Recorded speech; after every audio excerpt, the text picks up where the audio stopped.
ଏମିତି ଗୋଟେ ଗୋଟେ ଜିନିଷ ଥାଏ ଯେଉଁଟାକି ସମସ୍ତଙ୍କର ପସନ୍ଦ ଥାଏ ଆଉ ସମସ୍ତଙ୍କୁ ଭଲ ଲାଗିଥାଏ। ଯେମିତିକି କାକେରା, ତ ଏଇଟା ସମସ୍ତଙ୍କର ପସନ୍ଦ ଥାଏ। ଆଜି ଆମେ ଆଉ ଗୋଟେ ନୂଆ ତରିକାରେ କାକେରା ବନେଇବା, ଦେଖିବା।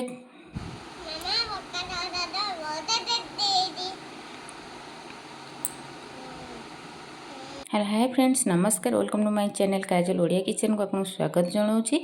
आशा करुँची रेसिपीटी आपको भल लगे।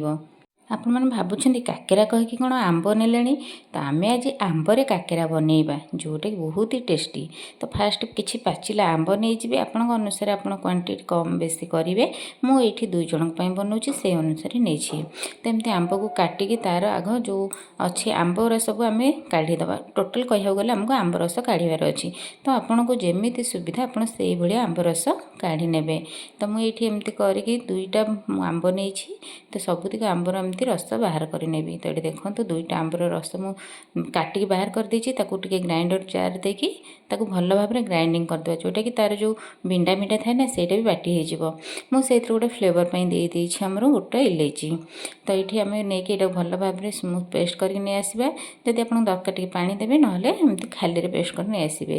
तो मुझे टिके पानी पछरे देइथिली आ देकी देखो केते बढ़िया पेस्ट कर नहीं आसली। खाली बाटले कौन ना बहुत चिकन हेनी, माने गोटोटा रही।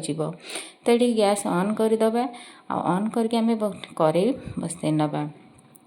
तो आपण टिके मोटा कर ने जदि बहुत भल हम, कहीं आम काकेरा जंतुणी प्रस्तुत करवा। तो से मोटा हेले बहुत भल हम। तो कड़े मुझे देदी 2 ରୁ 3 ଚାମଚ पानी, से आम देदेबा 1 ଚାମच गुड़। आप चीनी नहीं पारे, किंतु जेहेतु काकेरा पिठा टिके कलरटा भल आसो, गुड़े कलरटा बहुत बढ़िया आसो कि पुरे भल आसो। तो टिके 1 ଚାମच गुड़ नहीं गली, से गुड़ को आम कौन कर भल भाव में से पानी मेल्ट करेंगे। 2 ରୁ 3 ଚାମच पानी ने, बेसी पानी नेबेनी। तो ये मुझे नड़िया किसी कोरिकी रखी थी, ये गोटे गिना नहीं जाइए। यही गोटे गिना ही आम मेजरमेंट करवा। आपड़ जो जिनस भी ने मेजरमेंट करदे आपंकर परफेक्ट हम, बिल्कुल भी खराब हेनी। तो ये गोटे कप नड़िया नहीं जाइए। आ नड़िया को एमती से जो गुड़ पानी रे आम देकी भल भाव में टिके भाजी नवा मीडियम फ्लेम रे। हाई करेंगे ना नड़ियाटी जलीज। तो ये मीडियम फ्लेम रे टिके 5 मिनट भाजला पर मु गोलमरीच आ गुंड टिके गुंड करके देदेछि। आठी टेस्ट अनुसार आप गुड़ बा चीनी दे पारे। आप चीनी देले धला हो, गुड़ देले टे कलरटा भल आसो। तो आपको जोटा पसंद आप नहीं पारे। तो आपण अनुसार मीठा कम बेसी करें। मुझे 1 कप नड़िया कोरा को मुझे 3 ଚାମଚ गुड़ नहीं जाइए। तो आप से अनुसार कम बेसी करेंगे। मीठा आप केते खाइबे केते दरकार, कि मुझे मेजरमेंट कहली से मेजरमेंट में परफेक्ट पिठा होता। तो ये आम पुरटी देखो पूरा रेडी हो गला। तो मीडियम फ्लेम रे भाजी, जो गुड़टा मेल्ट हो टिके हाई करके 2 ରୁ 3 मिनिट पर्यंत भाजबे।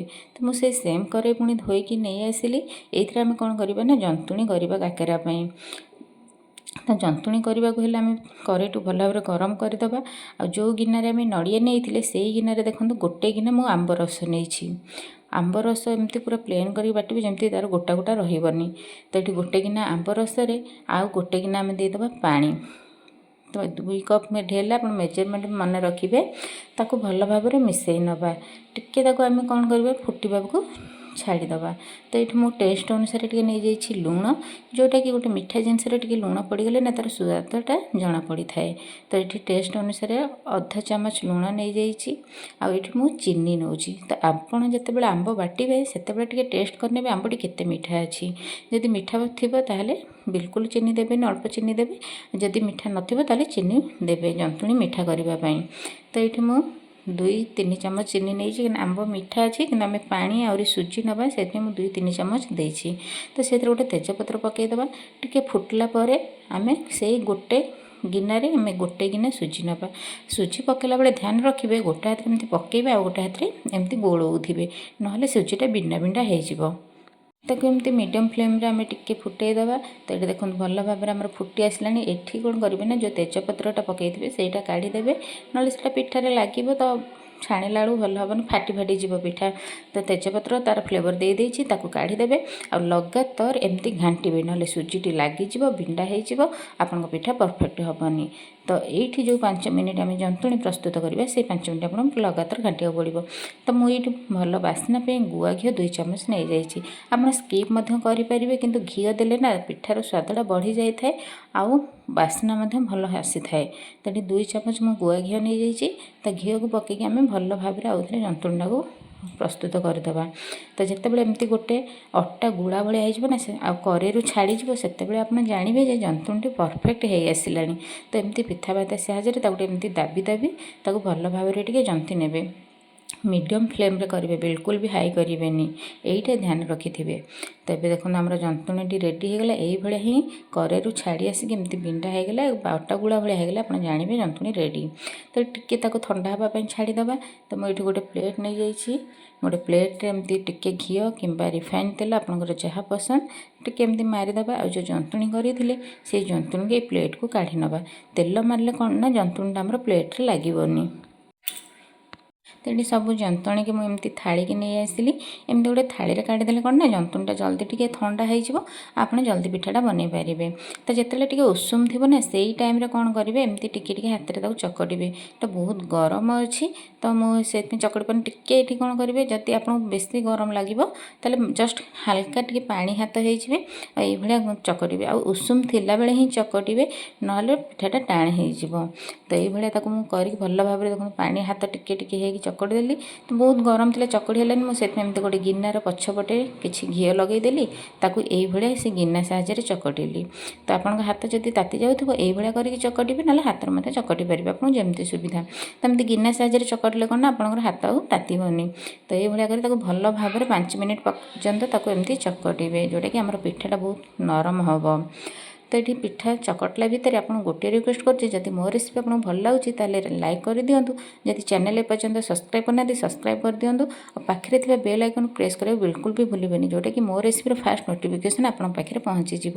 ଯଦି ଫେସବୁକ୍ ପେଜ୍ରୁ ଦେଖୁଛନ୍ତି ଫଲୋ ତ ନିଶ୍ଚୟ କରନ୍ତୁ। ତ ଏଇଠି ଦେଖନ୍ତୁ ଆମର ଚକଟା ହେଇଗଲା, ଭଲ ଭାବରେ ପୁରା ତାକୁ ଚକଟି ଦେବେ 5 ମିନିଟ୍ ପର୍ଯ୍ୟନ୍ତ।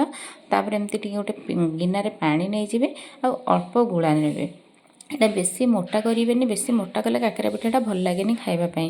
ତ ଗୋଟେ ଅଳ୍ପ ଛୋଟ ଗୁଳା ନେଇକି ତାକୁ ଏଇଭଳିଆ ଟିକେ ପାଣି ହାତ ହେଇକି ଫାଷ୍ଟ ଟିକେ ଏମିତି ହାତରେ ଭଲ ଭାବରେ ଚକଟିକି ତାକୁ ଗୋଟେ ଗିନା ସେପ୍ ଦେବେ। ଆପଣମାନେ ତ ଜାଣିଥିବେ, କରିପାରୁଥିବେ ଆପଣ। ତ ଏମିତି ଟିକେ ଗିନା ସେପ୍ କରିଦେବେ। ଆଉ ଯେଉଁ ପୁର ଆମେ ବନେଇଥିଲେ ସେଇ ପୁରକୁ ଏଥିରୁ ଅଳ୍ପ ଦେବା। ବେଶୀ ପୁର ଦେଲେ କ'ଣ ନା ସେଇଟା ପିଠାଟା ଆମର ଫାଟି ଫାଟି ଯିବ, ଆଉ ତେଲରେ ପଡ଼ିଲା ମାନେ ପୁରଟା ବାହାରିଯିବ, ଭଲ ହେବନି। ତ ଏଇଭଳିଆ କରିକି ଆମେ ଗୋଟେ ଗୋଟେ ପିଠା କରିଦେବା। ଏମିତି ପୁର ଦେଇକି ତାକୁ ଟିକେ ଗୋଲ ଭଳିଆ କରିଦେବେ, ଯେଉଁ ମଣ୍ଡା ପିଠା ଭଳିଆ ଗୋଲ କରିଦେବେ। ତାପରେ ଟିକେ ପାଣି ହାତ ହେଇକି ତାକୁ ଭଲ ଭାବରେ ଏମିତି ହାତରେ ଦେଖନ୍ତୁ ଏମିତି ଟିକେ ଦାବିକି କାକେରାର ସେପ୍ ଦେଇଦେବେ। ଆପଣ ଚାହିଁଲେ ଗୋଲ ଗୋଲ କରିକି ମଧ୍ୟ କରିପାରିବେ। ଆଉ ଧ୍ୟାନ ରଖିବେ ଚାରିପଟ ଯାକ ଯେମିତି ମୋଟା ନ ହେବ, ପୁରା ପ୍ଲେନ୍ ରହିବ। ଦେଖନ୍ତୁ କେତେ ସୁନ୍ଦର ପିଠା ହେଇଯାଇଛି ନା, ଦୁଇ ପଟ ସାଇଡ଼୍ ମୁଁ ଆପଣଙ୍କୁ ଦେଖାଉଛି। ଚାରିପଟ ପୁରା ଟିକେ ଟିକେ ଆଙ୍ଗୁଠିରେ ଚାପିଦେବେ, ଯେମିତିକି ମୋଟା ନ ରହିବ। ତ ଏମିତି କରିକି ଆମେ କ'ଣ କରିବା ନା ସବୁତିକ ପିଠାକୁ ଗଢ଼ି ନେବା। ମୁଁ ଏବେ ଆଉ ଗୋଟେ ଆପଣଙ୍କୁ ଦେଖାଉଛି। ତ ଦେଖନ୍ତୁ ଏଇଭଳିଆ କରିକି ଏମିତି ଫାଷ୍ଟ ଗୁଳା କରିଦେବେ। ତାପରେ ଟିକେ ହାତ ସାହାଯ୍ୟରେ ବା ଆଙ୍ଗୁଠି ଯେଉଁ ଅଛି ଆମର, ସେ ଆଙ୍ଗୁଠି ସାହାଯ୍ୟରେ ଆମେ ଏମିତି ଚାରିପଟ ବୁଲେଇ ବୁଲେଇ ଗିନା କରିକି ପୁର ଦେଇଦେବା। ଏମିତି ଚାରିପଟ ଯାକ ଭଲ ଭାବରେ ମୁଜିକି ତାକୁ ଏମିତି ଗୋଲ କରିଦେବା ହାତରେ। ପାଣି ଲଗାଇବେ, ନହେଲେ ହାତରେ ଲାଗିଯିବ। ତ ଲଗାଇବେ, ତାକୁ ଏମିତି ଟିକେ ଆଙ୍ଗୁଠି ସାହାଯ୍ୟରେ ଦବେଇ ଦେଲେ ରେଡ଼ି ହେଇଯିବ କାକେରା ପିଠା। ଆଉ ଚାରିପଟ ଯାକ ଟିକେ ଏମିତି ଆଙ୍ଗୁଠି ସାହାଯ୍ୟରେ ଦବେଇବେ, ନହେଲେ ମୋଟା ରହିଯିବ। ତ ଏଇଠି ଦେଖନ୍ତୁ ମୁଁ ସବୁତିକ ପିଠା ଗଢ଼ି ନେଇ ଆସିଲି। ତ ଆପଣଙ୍କ ଅନୁସାରେ ଆପଣ ସେପ୍ ଦେଇପାରିବେ, ଆପଣ ଗୋଲ କରିପାରିବେ, ଏମିତି କାକେରା କରିପାରିବେ, ବା ଛାଞ୍ଚ ଅଛି ଛାଞ୍ଚରେ ମଧ୍ୟ କରିପାରିବେ, ଯେମିତି ଆପଣଙ୍କ ସୁବିଧା ସେମିତି କରିବେ। ତ ଏଇଠି ମୁଁ ଆପଣଙ୍କୁ ଦେଖନ୍ତୁ ସବୁ ପିଠା କେମିତି ପରଫେକ୍ଟ ହେଇଛି, ଗୋଟେ ବି ଫାଟିନି। ତ ଏଇଠି ଆମେ କ'ଣ କରିବା ନା, ମୋ ପିଠା ଗଢ଼ିଲା ଭିତରେ ଏପଟେ ତେଲ ବସାଇ ଦେଇଥିଲି ଛାଣିବା ପାଇଁ। ତ ତେଲଟି ଏବେ ଟିକେ ଆମର ଉଷୁମ, ବେଶୀ ଗରମ କରିବେନି। ତ ଏଇଠି ମୁଁ ଆପଣଙ୍କୁ ଗୋଟେ ଦେଖାଉଛି ପକାଇକି ଛୋଟ ଯନ୍ତଣୀଟେ, ଦେଖନ୍ତୁ ଏଇଭଳିଆ ପକାଇଲା ମାନେ ଯେମିତି ଫୁଟିକି ଆସିବ, ସେଇ ଟାଇପ୍ର ହିଁ ଗରମ କରିବେ। ବେଶୀ ଗରମ କଲେ କ'ଣ ନା ଉପରୁ ଲାଲ ହେଇଯିବ, କିନ୍ତୁ ଭିତରୁ ସିଝିବନି। ତ ଟିକେ ଏମିତି ଉଷୁମ ଥିବ, ସେଇ ଟାଇମ୍ରେ ପିଠା ପକାଇବା। ତ ଆପଣଙ୍କର ଯେତିକି ବଡ଼ କରେଇ ଥିବ ଆପଣ ସେତିକି ଅନୁସାରେ ପିଠା ପକାଇବେ। ବେଶୀ ପକାଇଲେ କ'ଣ ନା ତା ସହିତ ଲାଗିଯିବ, ପିଠାଟା ଫୁଲିବନି। ତ ମୋର ଏଠି ଦେଖନ୍ତୁ 4ଟା ପିଠା ଧରିଲା, ମୁଁ ସେଥିପାଇଁ 4ଟା ନେଇଛି। ଯଦି ଆପଣ ବଡ଼ କରେଇ ୟୁଜ୍ କରୁଥିବେ ତାହେଲେ ଆଉ ଟିକେ ଅଧିକ ନେବେ। ତ ସାଙ୍ଗେ ସାଙ୍ଗେ ଲେଉଟେଇବେନି, ତାକୁ 3ରୁ ମିନିଟ୍ 2-3 ମିନିଟ୍ ପାଖାପାଖି ଛାଡ଼ିଦେବେ। ଆଉ ଏମିତି ଟିକେ ପିଠା ପାତିଆ ସାହାଯ୍ୟରେ ଆଗ ଟିକେ ଏମିତି ମାରିଦେବେ, ହେଲେ କ'ଣ ନା ଯେଉଁ ସାଇଡ଼୍ରେ ଯଦି ସେ ଲାଗିଯାଇଥିବ ତାହେଲେ ଛାଡ଼ି ଯିବ। ତ ଆଉ ପିଠା ପାତିଆ ସାହାଯ୍ୟରେ ଆମେ ଲେଉଟେଇବା। ଯଦି ସାଙ୍ଗେ ସାଙ୍ଗେ ଆପଣ ପକାଇବେ ନା, ସେଇଟା ଜନ୍ତୁଣିଟା କଞ୍ଚା ଥାଏ, ତ ସାଙ୍ଗେ ସାଙ୍ଗେ ପିଠା ପାତିଆ ମାରିଲେ ସେଇଟା ଫାଟିଯିବ। ତ ଏମିତି ତାକୁ ଆସ୍ତେ ଆସ୍ତେ କରିକି ନର୍ମାଲ୍ ଇଏ କରିକି ଆମେ ତାକୁ ଲେଉଟେଇ ଦେବା। ତ ଏପଟ ସେପଟ କରିକି ଦେଖନ୍ତୁ ଆଉ 2-3 ମିନିଟ୍ ଛାଡ଼ିଦେବା ସେମିତି। ତ ଆଉ 2-3 ମିନିଟ୍ ଦେଖନ୍ତୁ ପିଠାଟା ଆମର କେମିତି ଫୁଲିକି ଉପରକୁ ପଳେଇ ଆସିଲାଣି। ତ ଏବେ ବଢ଼ିଆ ଭାବରେ ଆମର ଜନ୍ତୁଣିଟା ହେଇଥିଲା। ଆଉ ପିଠାଟା ମଧ୍ୟ ଦେଖନ୍ତୁ କେତେ ବଢ଼ିଆ ଭାବରେ ଫୁଲିଛି। ଆଉ କାକେରା ପିଠା ଯଦି ନ ଫୁଲିବ ନା, ତାର ଟେଷ୍ଟ ଭଲ ନଥିବ, ଟାଣ ହେଇଯାଇଥିବ। ଯଦି ଆପଣଙ୍କର କାକେରାଟା ଫୁଲିଲେ ଆପଣ ଜାଣିବେ କାକେରାଟା ବହୁତ ସଫ୍ଟ ଅଛି। ତ ଏଇଠି ଦେଖନ୍ତୁ ମାନେ ଏଠି 4-5 ମିନିଟ୍ ପରେ ମୁଁ ଆପଣଙ୍କୁ ଦେଖାଉଛି। ତ କେତେ ଏଇଟା ପୁରା ମିଡ଼ିୟମ୍ ଆଞ୍ଚରେ କରିବେ, ବିଲକୁଲ ବି ହାଇ କରିବେନି କି ଲୋ କରିବେନି, ମିଡ଼ିୟମ୍ ଆଞ୍ଚରେ କରିବେ। ଆଉ କାକେରାଟା ଦେଖନ୍ତୁ କେତେ ସୁନ୍ଦର ସୁନ୍ଦର ପୁରା ଫୁଲିଛି। ଯେହେତୁ ଆମେ ଆମ୍ବ ଦେଇଥିଲେ ତ ଆମ୍ବର କଲର୍ ମଧ୍ୟ ଏଠି ଆସିଯାଇଛି। ତ ଏମିତି ତାକୁ ଟିକେ ଆମେ ଗୋଲ୍ଡେନ୍ କଲା ପର୍ଯ୍ୟନ୍ତ ଛାଣିବା। ତ ଆପଣ ସେଠି ଟିକେ ଟାଇମ୍ ଏପଟ ସେପଟ ହେବ, ମିଡ଼ିୟମ୍ ଆଞ୍ଚରେ ଏଇଟା ଏମିତି ଟିକେ ରହି ଲେଉଟେଇ 2 ମିନିଟ୍ରେ ଥରେ ଏପଟ ସେପଟ ଲେଉଟେଇ ତାକୁ ଏଇଭଳିଆ ଛାଣିବେ। ତ ଦେଖନ୍ତୁ ପରଫେକ୍ଟ କଲର୍ ଆସିଛି ନା, ଦେଖିବାକୁ ଯଦି ସୁନ୍ଦର ଲାଗିବ ନା, ଖାଇବା ପାଇଁ ବି ଇଚ୍ଛା ହେବ। ଆମ ଓଡ଼ିଆ ଘର ଗୋଟେ ଜିନିଷ ଅଛି ନା, ଯେଉଁଟା ଆଖିକି ସୁନ୍ଦର ଲାଗେ ନା, ସେଇଟା ଖାଇବା ପାଇଁ ବହୁତ ଇଚ୍ଛା ହୁଏ। ଏମିତି ଯଦି ଯେଉଁ ପିଲାମାନେ ଖାଉନଥିବେ ସେଇମାନେ ମାଗିକି ଖାଇବେ ଦେଖିକି ଏତେ କ'ଣ ସୁନ୍ଦର ଦେଖାଯାଉଛି। ତ ଆମ୍ବର କଲର୍ ଆସିଛି, ତା ସହିତ ରେଡ଼୍ କଲର୍ ହେଇଯାଇଛି, କେତେ ସୁନ୍ଦର ଲାଗୁଛି ପିଠାଟି ଦେଖନ୍ତୁ। ତ ଏଇଭଳିଆ କରିକି ମୋର ଆଉ ଯାହା ବାକି ପିଠା ଥିଲା ସେସବୁ ମଧ୍ୟ ମୁଁ ଛାଣି ନେବି। ତ ଏଇଠି ମୁଁ ଆଗ ପିଠା ଗୁଡ଼ା କାଢ଼ି ନେଉଛି ଗୋଟେ ପ୍ଲେଟ୍କୁ। ତ ଦେଖନ୍ତୁ ପୁରା ଫୁଲକା ଫୁଲକା ହେଇକି ବହୁତ ସୁନ୍ଦର କାକେରା ହେଇଛି। ତ ନିଶ୍ଚିନ୍ତ ଏଥର ବନାନ୍ତୁ। କୌଣସି ପର୍ବପର୍ବାଣି ଆସିଲେ ଖାଲି ପିଠା ବନେଇବା ସେଇଟା କିଛି ନାହିଁ। ଆମ ଓଡ଼ିଆ ଘର ମାନେ ସବୁବେଳେ ପର୍ବ ଥାଏ, ଆଉ ସବୁବେଳେ କିଛି ନା କିଛି ହେଉଥାଏ।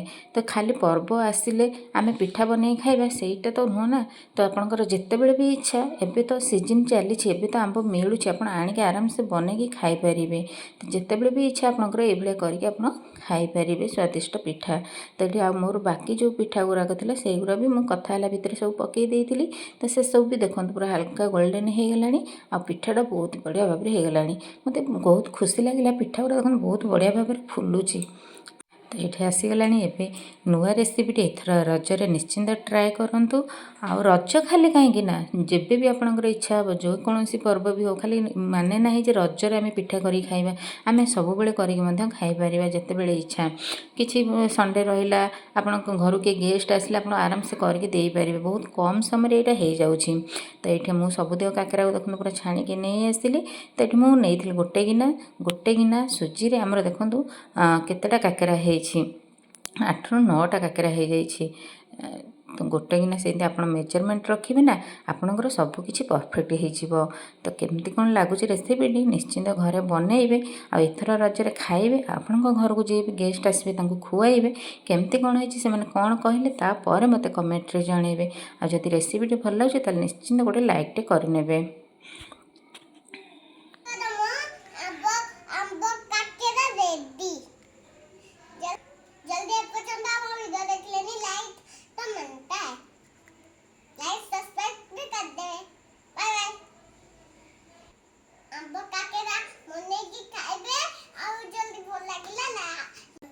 कमेंट कर देवे। Bye bye.